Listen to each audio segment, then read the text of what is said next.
اور میں ہوں مہروخ شہریار۔ ہیڈ لائنز آپ نے ملاحظہ کی، بلیٹن کا باقاعدہ آغاز کرتے ہیں پشاور سے، جہاں پولیس کو بڑی کامیابی ملی ہے۔ سیریل کلر پکڑا گیا ہے۔ ملزم نے 3 بچیوں سے زیادتی اور قتل کا اعتراف کر لیا۔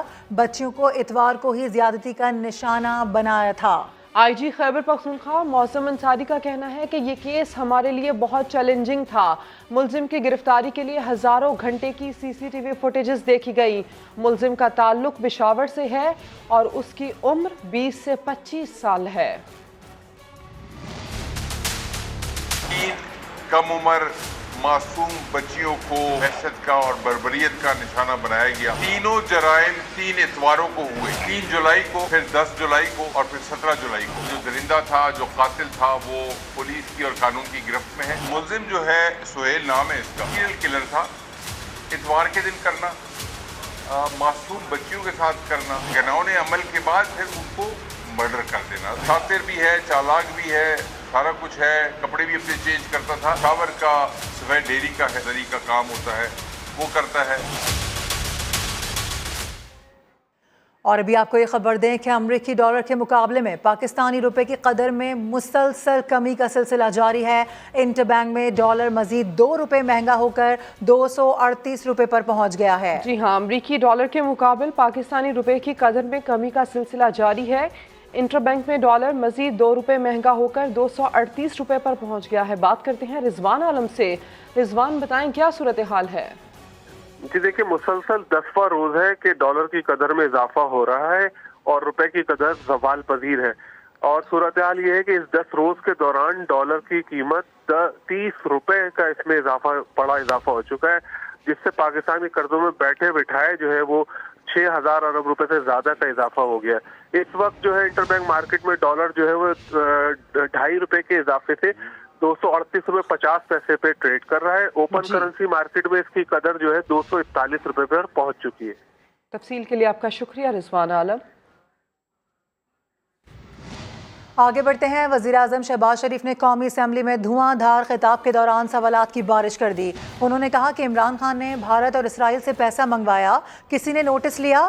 پارلیمنٹ پر حملے کا اعلان کیا، کس نے نوٹس لیا؟ دھوکے سے اسمبلی توڑنے کی کوشش کی، کسی نے نوٹس لیا؟ شہباز شریف کے مطابق انصاف کا دوہرا معیار ختم کرنا ہوگا۔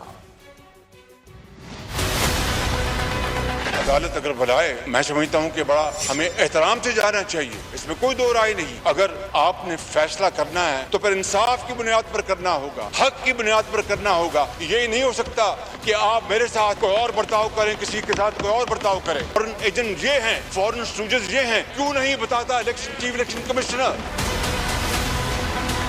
وہ پیسہ فورن فنڈنگ کا اسرائیل سے میں نے تو نہیں منگوایا، ہندوستان سے پیسہ میں نے تو نہیں منگوایا، وہ عمران خان نے منگوایا۔ کسی نے نوٹس لیا، کسی نے سو موٹو لیا؟ مارچ میں جس طرح آئین شکنی کی گئی، ڈپٹی اسپیکر صدر پاکستان عمران نیازی نے مل کر جو دھوکے کے ساتھ اسمبلی توڑنے کی کوشش کی، عدالت عظمیٰ نے کہا کہ ڈپٹی اسپیکر نے آئین شکنی کی، بڑی اچھی بات کی انہوں نے، لیکن ان کو تو کسی نے نہیں بلایا۔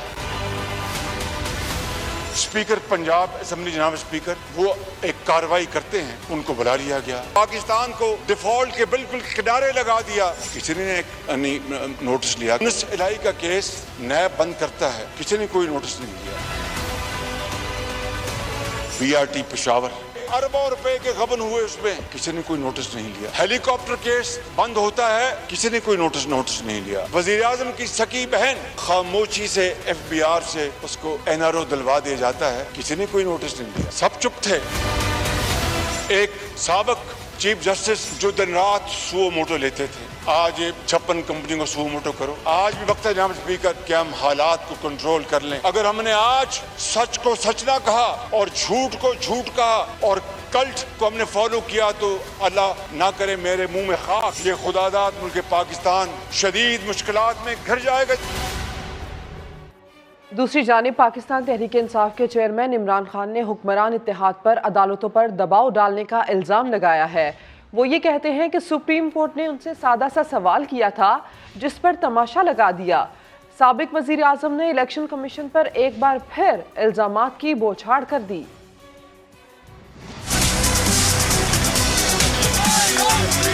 انہوں نے کیا تماشا کیا کل ہماری سپریم کورٹ کے ساتھ؟ ایک سے ایک بڑا